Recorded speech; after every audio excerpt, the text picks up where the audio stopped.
Hello everyone, and today I'm going to be showing you how to hide items in plain sight. As you can see, we've got an iron block wall here. It could be a wall of any block choice that you could possibly choose. If you right click on anywhere on this wall except for the right block, nothing's going to happen. But if you click this block right here, if you click that, it will open the chest with our enchanted golden apple inside, as you can see. And how this works is there's a chest behind this iron block wall.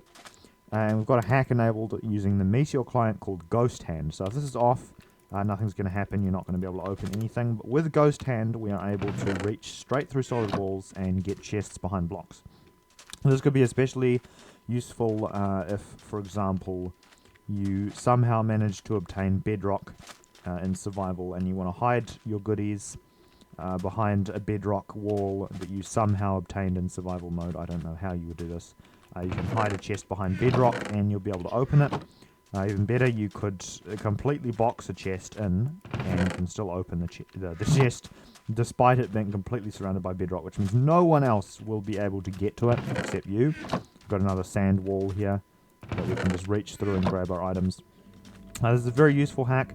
Also allows you to loot villages and that faster. You don't have to go into the buildings. You can just reach through walls to grab items out of chests. It's a very useful hack, very cool hack actually, to have from the Meteor hacked client, which is very useful.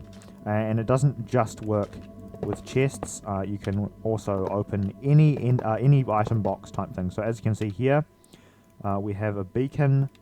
And normally you wouldn't be able to access it, but you can just click straight through, and any container or anything that you can open up a menu of, a block in Minecraft, you can access through walls using Ghost Hand hack, which is very, very cool.